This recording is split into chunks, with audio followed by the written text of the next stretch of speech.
These people made shocking confessions. Shocked isn't a big enough word. In 2023, Ashley Randall's father, Thomas, was dying of lung cancer when out of nowhere, he admitted he once lived under another name. Mom, Dad, and I were in the living room watching NCIS, and he just sort of out of the blue calmly said, well, ladies, just in case something comes up after I pass, I just need to let you know that I changed my name when I moved here. Nobody can know. The authorities might still be looking for me. He really quietly said, if I tell you, you have to promise you won't look into this. His real name was Ted Conrad. I couldn't not look. And the first thing that popped up was a headline that said something like, Ted Conrad, vault teller, bank heist. Les Trent has more. In 1969, Ted Conrad stole $219,000 from a bank in Cleveland where he worked as a teller.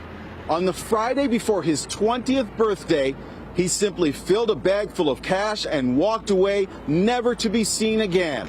In today's dollars, his take would be nearly $2 million. With his new ill-gotten wealth, Ted Conrad started a new life. He bought a penthouse apartment in Boston, played golf often, and became a car salesman. By the time he married my mom, the money was gone. But all that time, he was still being sought. America's Most Wanted and Unsolved Mysteries both did stories about him. And a father and son team, U.S. Marshals John and Pete Elliott, told Les Trent they made it their mission to capture him. Did you guys, do you think, ever come close to finding his identity? No, is the best answer I can give you. We follow leads all over the country and sometimes even the world. The daughter told the remarkable story on a podcast, Smokescreen, My Fugitive Dad. Because we were so close, I just assumed that since I had no secrets from him, he wouldn't have any from me. Absolutely horrible every day, almost every minute of every day has been a nightmare. In 2018, after 25 years, Brian Hawkins had something to confess. He told a reporter at a TV station in Redding, California. I'm going to turn myself in next door at the sheriff's department for a crime I was involved in years ago, and somebody lost their life. Hawkins admitted to killing 19-year-old Frank McAllister in 1993. While McAllister's car was discovered in a parking lot, no one was ever arrested or charged in connection with his death. Hawkins and 2 other people allegedly robbed the teenager. They then stabbed him to death and dumped his body in the woods. It was found the next year. Hawkins and the others were all charged with crimes in connection to the death. Frank never even got to have a life, and neither did I. He finally confessed that he killed Natalee. He described when and how he killed her. In 2023, Joran Vandersloot struck a plea deal with federal prosecutors in Alabama that required him to reveal what happened the night Natalee Holloway vanished 18 years before. Vandersloot gave a detailed narrative of what he says happened after he left a casino in Aruba with Natalee. I'm with Natalee walking along the beach. We started kissing each other. She tells me no. She tells me she doesn't want me to. I insist. She ends up kneeing me in the crotch. I get up and I kick her extremely hard in the face. Right next to her, there's a cinder block. I smash her head in with it completely. I half pull, half walk her into the ocean. I walk up to about my knees and I push her off into the sea. He said that after killing her on the beach in Aruba, he put her into the water, and that was the last that he ever saw her. Stephen Fabian has more. Vandersloot wore an orange prison jumpsuit with his hands shackled to a chain around his waist as he entered the courtroom here in Birmingham. The room packed with Natalee's friends and family. Vandersloot spoke softly to the judge and at one point actually issued an apology to the Holloway family and said he hoped his statement confessing to her murder would give the family some closure. I got the answer I've been searching for the past 18 years. Long-awaited justice for this family, and you could just feel it in the courtroom how the weight had been lifted for especially Beth Holloway. 4 months before, Vandersloot was extradited to the U.S. from Peru on charges of trying to extort $250,000 from Beth to reveal the whereabouts of Natalee's remains. Natalee's case, it's solved. As far as I'm concerned, it's over. It's over. In 2018, 15-year-old Greg Ramos confessed to strangling his mom over a bad grade. Do you solemnly swear or affirm to tell the truth, whole truth, and nothing but the truth, so help you God? I do. Megan Alexander has more. Police say Greg Ramos and his mother got into a terrible argument when he came home with a D in school. Around midnight, he allegedly sneaked into his mom's room and strangled her. Then he went to get a wheelbarrow to bring the body out of the house. When he returned, he discovered she was still alive. He told police he strangled her again, this time taking half an hour to kill her. He called 2 school friends who had allegedly helped him bury Gail Clevenger in a fire pit near a church outside Orlando. All the stones were arranged. It was a fire pit, and this is where him and his friends would always come. We did a cursory search. Unfortunately, her foot was protruding after digging down maybe 8 or 10 inches. That's not really a big place to where he put his mom. At first, young Greg Ramos told police he came home from school and found his home had been ransacked and his mother missing, presumably abducted by the burglars. But Greg Ramos had scratches on his face and he was taken in for questioning. Pretty soon, his story fell apart. It was very boom, boom, boom, boom, boom. Normally you figure there's a point in time where somebody's going to break down or there's going to be some type of emotional. There was no emotional, nothing. There was nothing at all like that. Gail's last post on Facebook was this photo of her son when he was 6 years old. "Love this face," she wrote. In 2018, Emily Morris recorded her former high school coach admitting they had an inappropriate relationship when she was a teen. I'm starting recording now. Let's hope this goes well. So yeah, it would have been kick-ass just to have had a non-sexual relationship at that time. Was it electric at times? Heck yeah.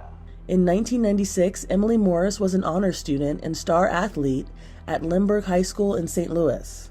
She was fast, she was clever, she was beautiful, she was intelligent, and any sport she tried, she excelled at effortlessly. Her mom, Joan, says Emily pursued cross-country and track at the urging of her coach, Jim Walder. He was very charismatic. Jim appeared to be the perfect high school coach. Coach Walder was 29, Emily was 15. I felt like a flustery little kid because I did not know what to do. I'm the coach. I turned into a flustery little kid. I think he singled out Emily because she was insecure. She felt that she was a nerd. Her sister Andrea recalls sensing something was wrong. I remember her just being so upset so regularly about the way she looked or what she was wearing, and she'd be crying before she went to school. She found this drawing Emily scribbled behind a photo of her wearing a track uniform. Coach Wilder told me to get liposuction after he saw this picture. I was so frustrated, okay, but that was us up in your room naked, or you were naked, mad, frustrated, horny. She was embarrassed about what had happened, and she felt guilty. 17 years later, Emily, now 32, went to the police. They gave her a recording device which Emily tucked inside her bra. Then she drove to a local shopping mall to meet Coach Walder. The coach suspected something was up. How are you? You're not wired, are you? But why did we never end up being together? Because did you love me then? It's just not what I would have ever thought I would do. There's a couple people that know, and I feel ashamed almost every time I see them. We did something that wasn't right according to our laws these days. But I'm not a creeper. She came back and cried and cried and cried. She was worried about ruining his life. Jim Walder was charged with statutory sodomy, but before it even went to trial, tragedy struck. She was dead on the floor. Emily was found with her head in this wastebasket. A plastic bag was around her head. The cause of death, suffocation, but the police report labeled it suspicious. I don't think it was a suicide. It was not a suicide. No suspects were ever named, and the investigation has been closed. All charges were dropped against Jim Walder. In 2018, 27-year-old William Leverett walked into a police station to confess a terrible sin. We believe that he is the sole person responsible for this crime. Pastors Colette and Michael Trzynski say Leverett came to them with a shocking admission. He said, "Do you remember a woman was stabbed in Simsbury?" November 2014, yeah. And then he told us it was him. The woman's name was Melissa Milan. She was a 54-year-old insurance executive. Les Trent has more. Milan's body was found at the side of this road in Simsbury, Connecticut. At first, police thought she was the victim of a hit and run, but an autopsy revealed she had been stabbed in the chest. For years, her murder went unsolved. We said, "You know what you have to do, right, Will?" He said, "Yes, I know." This video shows the moment he turned himself in. He hugged his fellow churchgoers. Then, with his Bible and other devotional books in his hands, he was led away by an officer. In his confession, Leverett told cops he had seen Milan jogging and was immediately attracted to her. She was way out of my league. I went into a frenzy. He was relieved to be able to get it off his chest. He couldn't carry the burden of that lie any longer. Yes, Mr. Todd Collop was here on the scene earlier today. Yes, he did show us where 2 more graves are.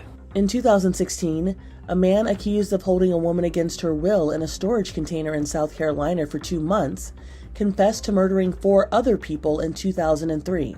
It's called the Super Motorbike case. Scott Ponder was killed. Beverly Guy was killed. Mr. Brian Lucas was killed. And Chris Shuby Sherbert was killed. I'm happy to report to you because my God answers prayers.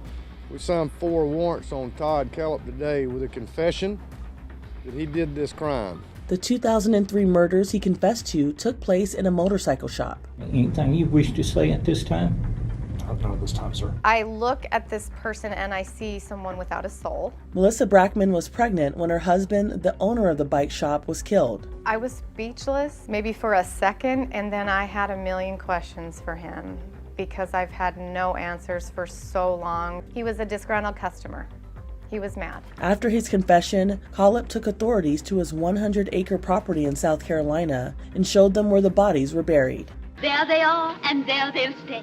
In 2024, the mystery behind the theft of Judy Garland's ruby slippers from The Wizard of Oz was solved. Anne Mercogliano explains. It's the deathbed confession from a dying mobster who's decided to set the record straight about that infamous 2005 theft. He's currently said to be in his final days in hospice care. Why did he come clean? He wants to come clean to clear his conscience before he dies. He's very sick. Terry John Martin admitted to stealing the shoes from the Judy Garland Museum in Grand Rapids, Minnesota. I think when you are seeing your own mortality, you are more willing to speak frankly. Even though these shoes that he stole had no rubies, they still have a lot of value, right? Another pair has been sold for $2 million.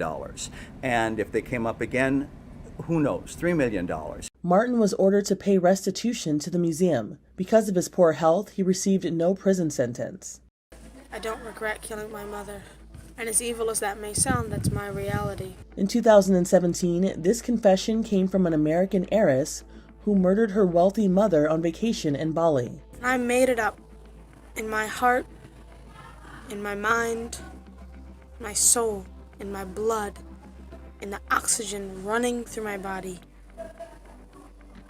that I wanted to kill my mother. 21-year-old Heather Mack explained why she beat her mom to death and stuffed her body in a suitcase. When I was 10, my mother killed my father in a hotel in Athens, Greece. Family friend Elliot Jacobson says Heather's claims are nonsense. It's the kind of statement that doesn't even warrant a response. It's such an absurdity. The death certificate for Heather's father, James Mack, gives the cause of death as pulmonary embolism, a blood clot in the lungs. Heather was never easy to figure out. I just think she's unhinged. I also think in this video that she's under some kind of opiate, heroin or cocaine. Heather also claims that she tricked her boyfriend, Tommy Schaefer, into taking part in her mom's murder. He's now serving an 18-year prison sentence. I regret trapping an innocent person into this because it was my battle. It's my mother, it was my father. I don't regret killing my mother. In 2022, when the story of serial killer Jeffrey Dahmer was popular on Netflix, Inside Edition shared a never-before-seen interview he did. What questions are you going to start out with? It took place inside the maximum security prison in Wisconsin, where he was serving 999 years. Dahmer was 33 when he told Nancy Glass about his twisted motive for killing 17 men. Not because I was angry with them, not because I hated them, but because I wanted to keep them with me. And as my obsession grew, I was saving body parts such as skulls and skeletons, and eventually I did turn to cannibalism. I'd have the sleeping pill mixture already prepared. The person would drink it, fall asleep, and that's when they would be strangled. Do you still feel those same urges? Do you still feel that compulsion, that obsession? I wish I could say that it just left completely, but no, there are times when I still do have the old compulsions. Dahmer was murdered by another prison inmate almost 2 years after this interview. That's what I deserve. I deserve death. For Inside Edition Digital, I'm Andrea Swindle. Powerful stories. Impactful investigations. How many times has your car been stolen? 5 times. Yeah. What? And a little bit of fun. There's bears in the pool! On Inside Edition streaming. These people were loved ones of serial killers. From 2022, this brave nurse stopped the man who may have been America's most prolific serial killer. He murdered people right in front of me. Amy Loughran worked alongside Charles Cullen for a year and a half at a hospital in New Jersey. They became close friends. She never suspected anything until police confidentially showed her evidence that he was injecting patients with legal doses of drugs. The medications he used were brutal medications. Medications, for instance, that are paralytics, that you cannot speak, you cannot breathe, you cannot fight back, you cannot blink. You can hear everything that's happening. Investigators asked Amy to use her friendship with Cullen to get him to confess, she told Jim Murray. Did you actually wear a wire to help get him to confess? I did. They suspected Cullen's murderous crime spree began in the late 1980s. Netflix turned Nurse Amy's story into a movie, The Good Nurse. Jessica Chastain plays Amy. Eddie Redmayne plays the serial killer. What do you need me to do? Tell the truth. Charles Cullen pleaded guilty to murdering 29 people. How many people do you suspect he actually murdered? It's well into the hundreds of how many people he not only tried to kill, but probably did murder, around 400. So how did this monster evade justice for so long? Amy Loughran says Cullen moved from hospital to hospital, maintaining his cover as a caring nurse. For much of her life, Sierra Barter had suspicions that her family history held a monstrous secret. One of her relatives might have been a serial killer. Here's the reality. Somebody's grandpa was a serial killer. Was it mine? I don't know. But somebody's grandpa was. Her mission to find answers about her step-grandfather was the topic of the documentary series The Truth About Jim, streaming on Max. What I'm trying to understand is who was Jim? Started out as normal seeming relationship, and it just kept getting more bizarre.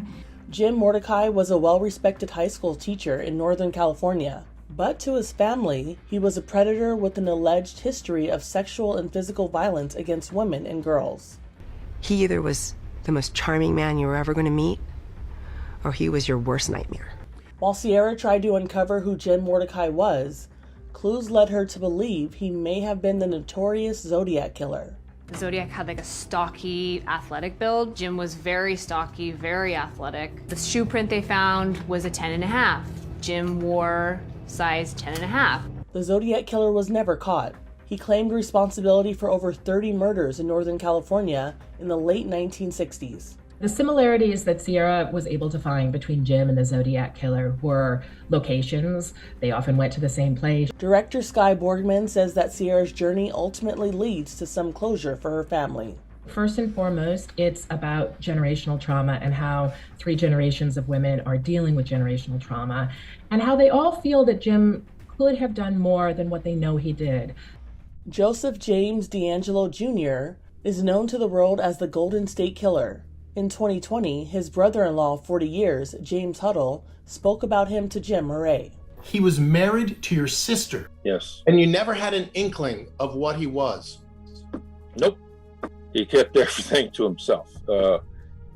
Quite certain that no one else in the family knew either. Huddle's sister Sharon got married to D'Angelo in 1973. The family thought he was quite a catch. Handsome, a respected cop with the Exeter, California Police Department. But looking back, there were telltale signs that something wasn't right. For instance, D'Angelo's interest in slasher movies like the Texas Chainsaw Massacre. wow, the excitement involved in his face and his clenched teeth at this horrific scene on TV. So when he would watch these horror movies, you saw him get physically excited? Yes. Like a movie villain, D'Angelo would taunt his victims over the phone.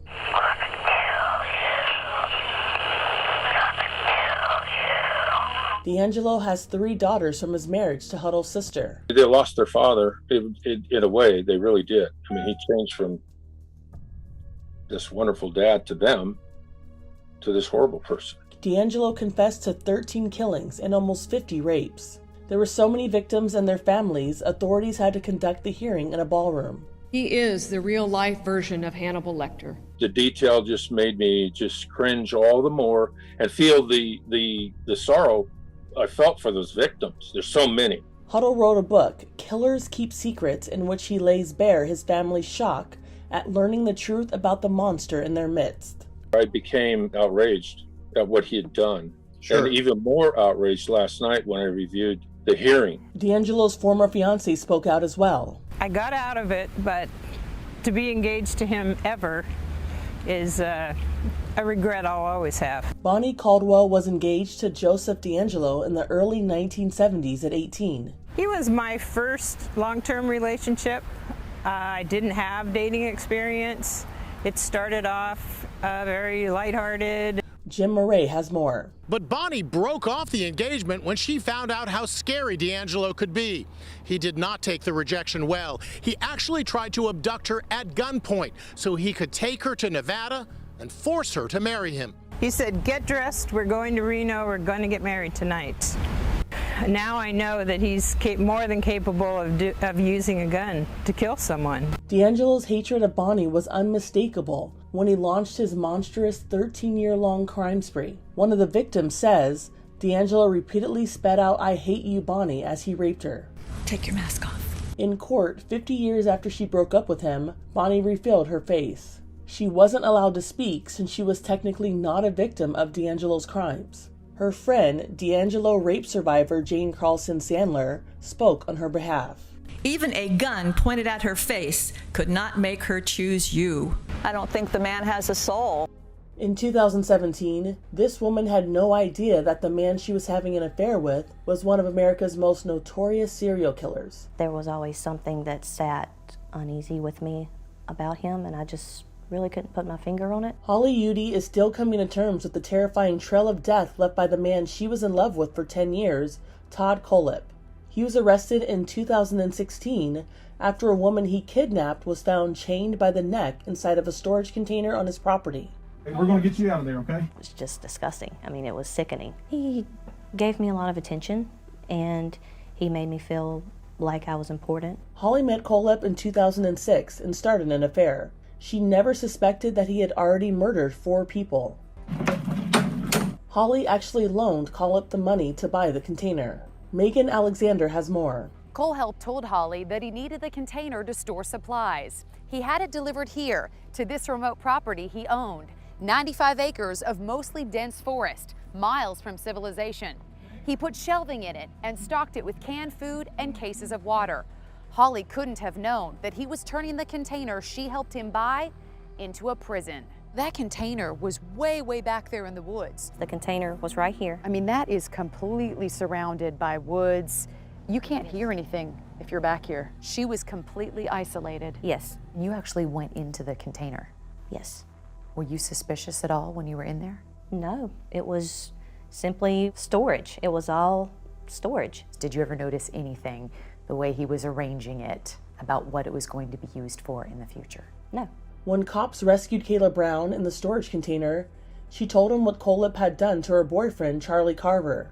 Todd Kohlhepp shot Charlie Carver 3 times in the chest, wrapped him in a blue tarp, put him in the bucket of the tractor. He says he's dead and buried. As Kayla rolled to the hospital, she made this stunning statement.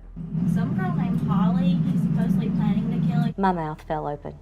The first time I heard it, I stopped and I rewinded and I listened to it again. Some girl named Holly, he's supposedly planning to kill her. And yes, she did just say my name. She just said my name. It's overwhelming looking at it and trying to put myself in Kayla's shoes. I know I wouldn't have survived. I know I wouldn't have. The notorious serial killer known as BTK is this woman's father. I had to cut him off. It hurts. I love my dad. I don't know that other person. In 2022, Carrie Rawson said her father, Dennis Rader, was tormenting her from behind bars by getting his groupies to harass her for cutting off all contact with him. She spoke to Ann Mercogliano. Do you know if your father directed his followers to cyberstalk you? I do, because they sent me Instagram and Twitter messages and emails that said, I'm in contact with your dad, I'm on the phone with him, he's this nice guy. So I want nothing to do with any of it. One text someone sent her said, your dad really wants to hear from you terribly. He's desperate. Another said, your dad would love a letter. He truly loves you so much. Rader was convicted in 2005 of killing 10 people during his 17-year reign of terror in Wichita, Kansas. People call me a monster. I guess I am sort of a monster. I don't know if they understand that, like, if somehow my dad got out of prison, you know, he would stalk and possibly want to murder them. In 2023, the family of the accused Gilgo Beach killer got comfort from a woman who knows firsthand what they were going through. I'm the daughter of the Happy Face Killer. Melissa Moore's father is Keith Jesperson, the notorious Happy Face Killer. He was called that because of the smiley face he drew on taunting letters to cops. He murdered 8 women in the 1990s. After architect Rex Heuermann was charged with murdering 3 women, Melissa Moore's sense of compassion led her to set up a GoFundMe page for the Heuermann family. That led to an extraordinary encounter, a get-together at the family's home on Long Island. I just embraced her and gave her a hug, stroked her hair and said, it's all going to be okay. Moore tells Allison Hall she also met Heuermann's 2 grown children. You went in the home and then you sat on the porch with the 3 of them? Yeah, it was very relaxing in the sense that there's no reporters. The one thing that I'm very proud of, though, is that I was able to offer some relief in this hellish circumstance. What advice did you give them when you met with them? I have lots of advice, but the one thing that I would hope for them is that they would leave the home and not attend the trial. I'm actually really impressed with how the family is coping under the circumstances. They're dissecting their lives. I mean, who wouldn't be dissecting their life when you find out that your husband's accused of serial murder? Although authorities say the wife and children were ignorant of the crimes Heuermann was charged with, the lawyer who represents some Gilgo Beach victims wasn't convinced. She should be considered a suspect and not just a bystander or someone who's been victimized by a husband. There are some people who think she must have known. What do you think about that? Well, I wouldn't put my name on a GoFundMe if I believed she was complicit in any way. The biggest thing that I think is the cause of suffering for family members of serial killers or perpetrators is that question, how did you not know, or did you know? Heuermann has been charged with 3 counts of first-degree murder and 4 counts of second-degree murder. As of May of 2024, his case is still in court. These are personal letters from some of the most monstrous people in American history. They got into, like, the guts, the blood. For over 20 years, Barbara Dickstein corresponded with the notorious killers. The only person I was a little leery of, and still am, was Manson. He has plenty of followers. This scribble is the handiwork of Charles Manson. Hey Barb, what's up? How's the weather in New York? And then he would go into, you know, pigs fly. His letters never made any sense. To gain their trust, Dickstein took on certain roles. He's wishing me a happy new year, and he's telling me don't be stingy with your body. Barbara pretended to be a stripper while communicating with Richard Ramirez, California's notorious night stalker. If you were sitting here next to me, okay, we'll leave that part out. Did it bother you to then be writing to them and corresponding? Of course. Her late husband Richie was also involved in her efforts. He pretended to be gay to elicit letters from cannibal killer Jeffrey Dahmer. He also convinced Susan Smith, the South Carolina mom convicted of murdering 2 sons in 1994, that he was in love with her. Susan Smith totally loved my husband. She actually thought if she got out of prison that my husband was going to marry him. Her husband even had one special pen pal, the so-called son of Sam, David Berkowitz. Out of every serial killer that we ever collected from, the one that my husband had a friendship with, and I mean a real friendship where he went to visit him, was Berkowitz. The letters were featured on the podcast Killer's Vault, hosted by Law & Order actress Elizabeth Rome. I think we're going to be surprised at how intimate and personal these letters are, and really how graphic and horrible, because the friendships that were built with Barbara and Richie over these decades was authentic.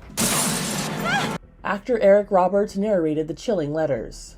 When I've played these kinds of people who are dangerous, I've always played them where they don't, believe they're bad guys. Now, what I learned through this process, these guys know they're bad guys, and they're proud of it. And yes, I do this. I'm going to do it again. In 2023, Lionel Dahmer, the father of notorious serial killer Jeffrey Dahmer, died in hospice care in Ohio at 87. Lionel was a fierce defender of his son even after his crimes were discovered. He appeared alongside Jeffrey in a jailhouse interview with MSNBC. This is the first time you're talking about these things with I've talked your dad about it here. at great length with psychiatrists, court-appointed psychiatrists, psychologists, but not with my family. We learned everything at the trial and in the confessions and that sort of thing after the fact. Lionel and his wife Sherry spoke with Dr. Phil about some of the disturbing behaviors Jeffrey exhibited as a child. If your kid is going around collecting dead animals, cutting them open and exploring them and that sort of thing, how do you not know that? Well, as I said, it's heavily wooded, very rough terrain, and there are a lot of hiding places. He was extremely secretive. In 1994, Lionel published a book titled A Father's Story that tried to make sense of his son's crimes. That same year, Jeffrey Dahmer was killed in a Wisconsin prison by a fellow inmate. A report says that Lionel Dahmer was still angry about the killings decades after they happened. This is Inside Edition Digital. What is Inside Edition? It's this. And this. And this. And also this. It's sometimes this. It's never this. But it always brings you more to the story. And now it's always available. Inside Edition streaming.